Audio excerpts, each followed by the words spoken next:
Assalamualaikum warahmatullahi wabarakatuh. Hai Pips, di video kali ini saya Norbaiti Inayah dan dua orang teman saya, Raihana Saviera dan Widi Firmanti akan menjelaskan mengenai materi yang ada di LMS kami, yaitu tentang edukasi konsumen.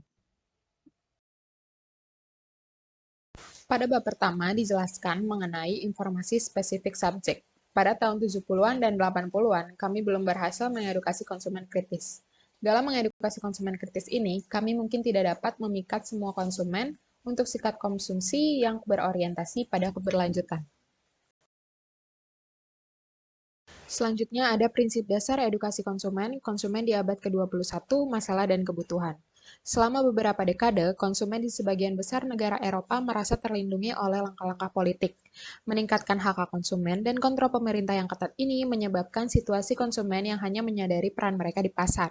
Saat ini kita diminta untuk beralih dari cara konsumsi yang lama ke konsumsi yang berorientasi pada efektivitas yang berkelanjutan. Konsekuensinya adalah memungkinkan kita untuk menguasai kehidupan sehari-hari dan menjadikan sebuah tema utama pendidikan konsumen. Selanjutnya mengenai tujuan edukasi konsumen. Tujuan edukasi konsumen adalah untuk membantu konsumen membuat keputusan secara sadar untuk menetapkan prioritas, membentuk kehidupan sehari-hari mereka secara berkelanjutan, dan menggunakan sumber daya yang ada dengan berhati-hati. Selanjutnya ada pendidikan konsumen yang sukses, elemen pendidikan konsumen yang sukses. Pengalaman bertahun-tahun lembaga konseling konsumen telah mengonfirmasi bahwa pendidikan konsumen pengajaran yang terbatas pada transmisi informasi ini tidak benar-benar mendidik. Kita juga tahu bahwa tidak ada hubungan antara pengetahuan dan perilaku yang diinginkan. Ada 3 elemen pendidikan konsumen yang sukses. Yang pertama, lebih banyak pengetahuan, yaitu mempraktikkan hak dan tugas konsumen. Yang kedua, refleksi sikap, yaitu kesediaan untuk menerima tanggung jawab. Dan yang terakhir, ada keterampilan yang ditingkatkan, yaitu kemampuan untuk menemukan informasi. Selanjutnya ada 4 titik fokus keberhasilan pendidikan konsumen. Yang pertama, efisiensi atau nilai ekonomi, yaitu apakah saya benar-benar membutuhkan produk ini. Yang kedua, ada nilai terkait kesehatan, yaitu apakah produk menimbulkan resiko bagi kesehatan. Dan yang ketiga, ada hak konsumen, yaitu apakah pelabelan produk sesuai dengan hukum. Dan yang terakhir, nilai sosial, apakah produk mempengaruhi orientasi umum pada nilai.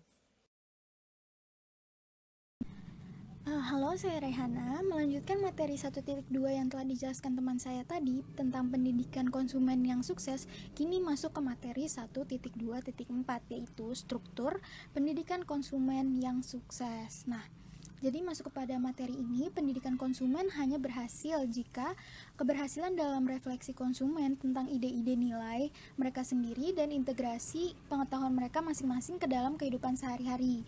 Nah, edukasi konsumen dapat diwujudkan dengan 2 cara, yaitu yang pertama secara langsung dan kedua cara tidak langsung. Nah, dari cara yang pertama ini yang secara langsung, artinya topik konsumsi klasik disiapkan secara didaktik, misalnya mengetahui aturan pelabelan makanan dan belajar mengidentifikasi kode. Nah, yang kedua ini secara tidak langsung, contohnya dalam pengajaran bahasa asing, topik yang berhubungan dengan konsumsi seperti bagaimana mengungkapkan keluhan konsumen. Itu. Berikutnya ada dari pengetahuan menjadi tindakan, proses mengubah sikap secara sadar. Nah, yang pertama ini ada orientasi atau refleksi. Nah, dalam orientasi atau refleksi ini merupakan verifikasi tingkat pengetahuan diri sendiri, refleksi atau refleksi perilaku diri sendiri. Pertanyaannya seperti apa yang tidak kita suka, seperti itu misalnya. Kedua itu ada perencanaan, perubahan nama yang masuk akal bagi diri saya sendiri, misalnya metode mana yang cocok gitu. Kemudian yang ketiga, berikutnya ada verifikasi atau evaluasi.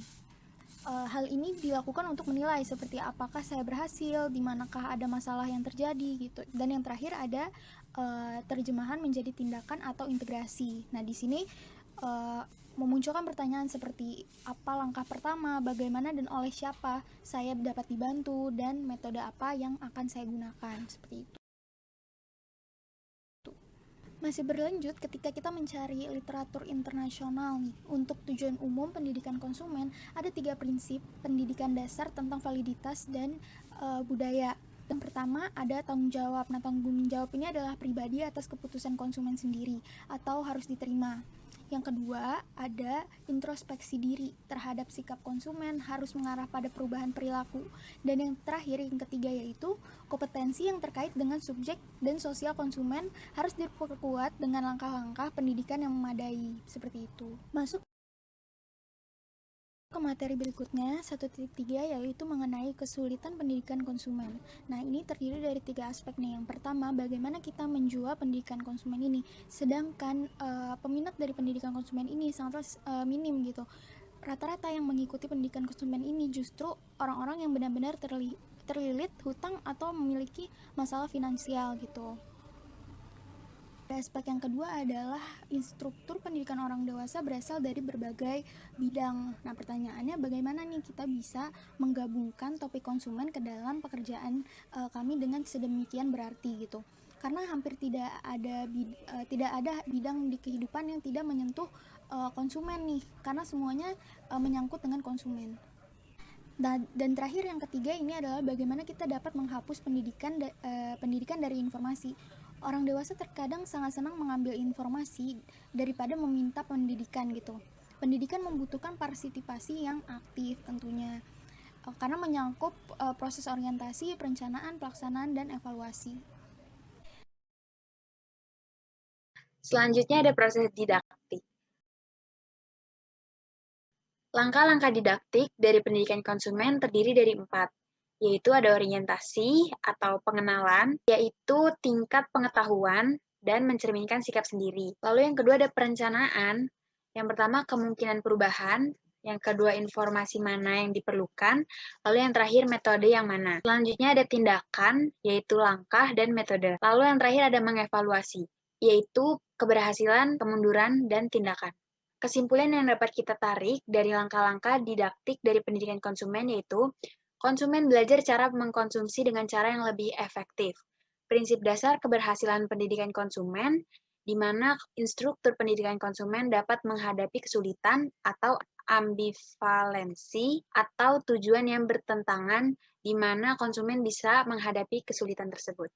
Nah, itu tadi penjelasan sedikit tentang edukasi konsumen.